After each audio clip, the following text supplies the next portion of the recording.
ازيكم عاملين ايه؟ يا رب تكونوا بخير. اهلا وسهلا بيكم في قناه على راحتك. النهارده هنعمل مع بعض ترسه القرفان. هنعملها بالعجوه وهتطلع معانا هشه وطريه. هنتعلم ازاي نطلع عجينه ببيضه واحده بس وبدون لبن، وكمان بدون زبده، وهنطلعها طريه وكمان واخده اللون الذهبي من تحت ومن فوق. هنتعلم ازاي طريقه التشكيل بطريقه سهله وبسيطه، وهتطلع احلى كمان من بتاعه بره، وكمان هتدينا كميه كبيره جدا من كيلو دقيق. بنعمل اهم حاجة لايك للفيديو واشتراك في القناة لو كنا اول مرة بنشوف الفيديو بتاعي، ويلا بينا نفعل الجرس عشان يوصلك معايا كل الفيديوهات الجديدة. تعالي اول حاجة نتعلم مع بعض ازاي نطلع عجينة هشة وطرية. بنجيب كيس من الخميرة الفورية وبنضيف عليه ربع كوباية من السكر، عليهم كوباية من المية، والمية هنا بتكون مية دافية عشان خاطر الخميرة بتاعتي تتنشط كده معايا وتبدأ انها تخمر بسرعة. هنقلب السكر في المية الدافية في الخميرة، وبعد كده هنجيب بيضاية واحدة. نستخدم في الوصفة دي بيضاية واحدة. هناخد بياض البيضة هنستخدمه في العجينة، والصفار هنخليه في الآخر هندهن بيه وش العجين. يبقى الكيلو دي هناخد بيضاية واحدة بس. هناخد هنا البياض ونفصلها بالطريقة دي، بتكون سهلة جدا في الفصل. خلاص كده فصلتها. هاخد البياض كده واحطه على الخميرة، والصفار احطه في طبق واشيله على جنب هنستخدمه. هنرجع نقلب تاني بالمضرب اليدوي. المادة الدهنية بقى عبارة عن نص كوباية من الزيت، عليهم معلقتين من السمنة، وهنقلبها كويس جدا مع بعض. يبقى المقدار كله نص كوباية، تستخدميهم بقى زيت سمنة براحتك، بس انا حبيت ان انا اعملها ميكس ما بين الزيت والسمنة، هتبقى طعمها حلو جدا. المهم المادة الدهنية نص كوباية. هنقلب كويس جدا كده مع بعض، وبعد كده هنبدأ ننزل بكيلو من الدقيق. دي متعدد الاستخدامات، اي نوع متوفر عندك.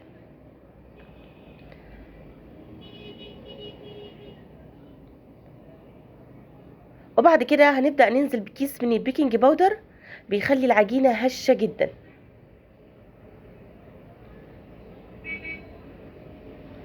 وطبعا عشان نزلنا ببياض بيضة فلازم ننزل مع بعض بفانيليا.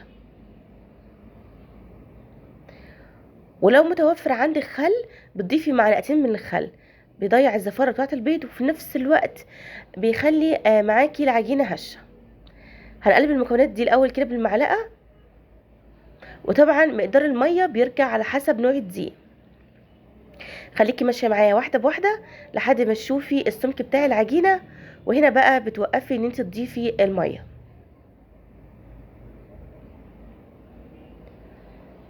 هبدا هنا اني اقلب بايدي بالطريقه دي. الاول مش بنعجن خالص، الاول بس كده بصوابعنا زي ما انت شايفه. هندخل الميه في الدقيق بالطريقه دي لحد ما تتكون معايا عجينه، وشويه بشويه كده بضيف شويه ميه صغيرين.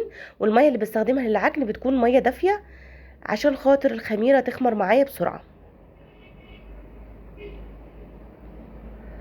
خلاص كده فضلت اضيف شويه ميه بشويه لحد ما خلاص ما لقيتش اي اثر لاي دقيق. خلاص كده بعرف ان انا مش محتاجه اضيف ميه تاني. احطها كده على الترابيزه وابدا اني اعجن فيها بحيث يتكون لها زي عرق كده، وتبدا معايا انها تتجانس وتبقى معايا طريه جدا. بنعجن بيها بالطريقه اللي انت شايفاها دي. وطبعا عشان تسهل عليا بضيف كده معلقتين من الميه بحيث انها تتكور وتكون كرة واحدة، وتبطل انها تلزق بالطريقة دي.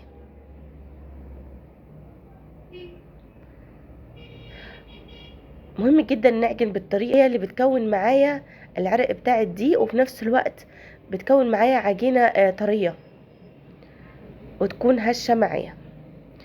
ضفت معلقتين كده من الدقيق، ونفضل برضو ان احنا نعجن فيها بالطريقة دي لحد ما تنعم معايا خالص، وتكون كده عجينة طرية وبتلزق بسيط، وما تكونش عجينة معايا تقيلة، او السمك بتاعها ان هو يعني يكون تقيل. عايزينها تكون طرية بالطريقة دي.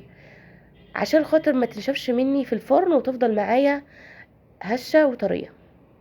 خلاص كده زي ما انت شايفه، بصي اتلمت زي كرة واحده كده، ما بتلزقش في الترابيزه. بحط ايدي التانية تطلع معايا نظيفه، وفي نفس الوقت العجينه طريه. هي دي العجينه اللي احنا محتاجينها.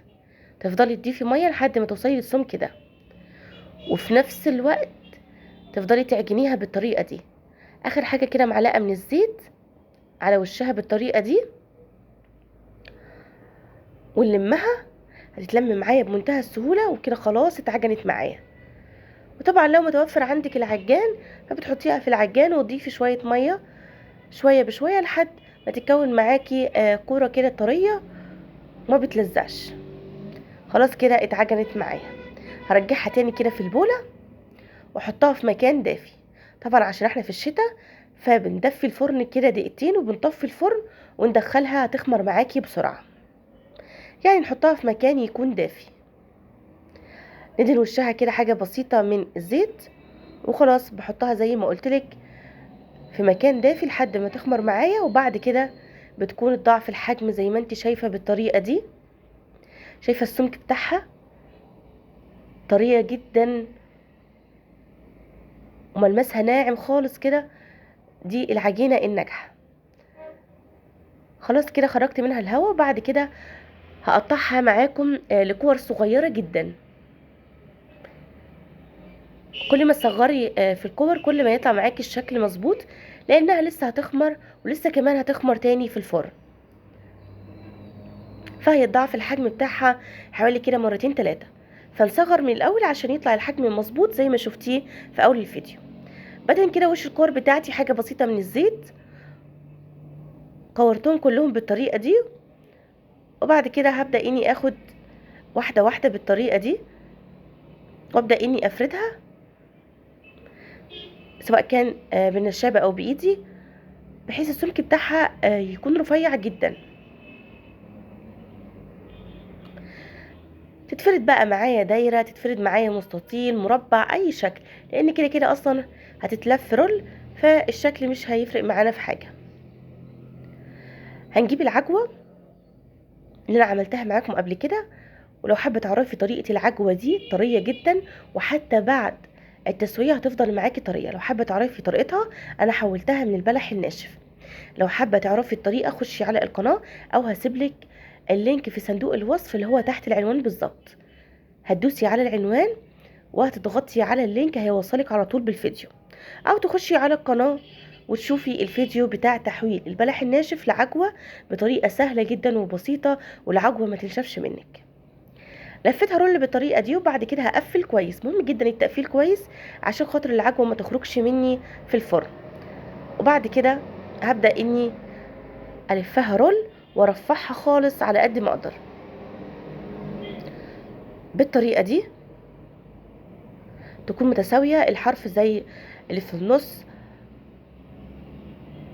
ونفردها بالطريقه دي على قد ما نقدر زي ما انت شايفه.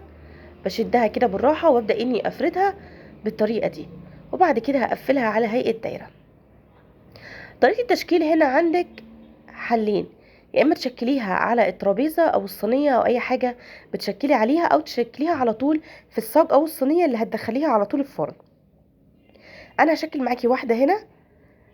نجيب سكينه وافتحها كده، الفتحه تكون لجوه خالص، يعني مش بفتح حاجه بسيطه زي ما انت شايفه بفتحها لحد خلاص كده، سايبه حاجه بسيطه اكتر من النص. بفتحها اكتر من النص عشان خاطر اما تخمر يبان الشكل بتاع الترسه زي ما نشتريها من بره بالظبط. فندخل كده لجوه شويه بالسكينه. ودي تاني طريقه للتشكيل اللي احنا هنشكلها في الصاج اللي هدخله الفرن او في الصينيه. بنلفها دايره كويس، ونجيب الجزء الطرف ده على الطرف ده ونقفله كويس جدا بحيث ما يفتحش مني في الفرن. وبالسكينه ببدا اني ادخل السكينه كده لاكتر من النص، واعمل فتحات للاخر زي ما انت شايفه كده، والف الصاج كده لحد ما اخلص الدايره.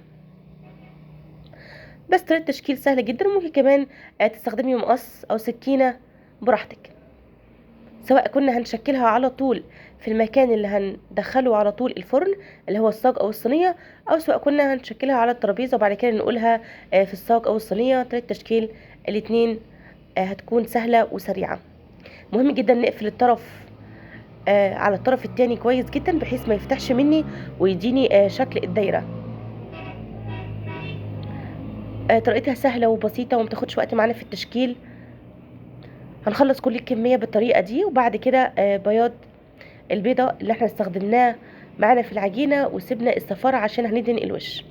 صفار البيضه بقى هنضيف عليه ربع معلقه من الخل وكيس من الفانيليا، ونبدا ان احنا نضربهم كويس جدا مع بعض، وبعد كده ندهن الوش. طب الناس اللي مش بتحب صفار البيض، ممكن ان احنا نستخدم لبن وندهن بيه الوش، وبعد كده نرش السمسم على طول عشان خاطر يمسك كده في الصفار البيضه وما يقعش مني بعد التسويه. دي كل الكميه، اداني ما شاء الله كميه كبيره جدا من كيلو دقيق. ودي طريقه التشكيل. هنسيبه بقى يخمر في مكان يكون دافي ويضاعف الحجم بتاعه. هنا كان خلاص ضعف الحجم زي ما انت شايفه. هندخل المعجنات على فرن تكون سخنه، يعني حوالي درجه حراره كده 200 درجه حراره تكون سخنه، تكون عاليه يعني. وندخل الفرن نكون مسخنينه قبل كده، وبعد كده اول ما تاخد لون من تحت افتح لها الشوايه تاخد اللون الذهبي. شايفه من تحت واخده اللون الذهبي وهشه وطريه. واول ما يطلع معانا من الفرن بنغطيه كده بفوطه بحيث يحتفظ بدرجه الحراره بتاعته، يفضل معايا هش خالص زي ما انت شايفه كده وطري. بنعمل لايك للفيديو واشتراك في القناه لو كنتي اول مره تشوفي القناه بتاعتي. اشوفكم في وصفه تانية. سلام يا بنات.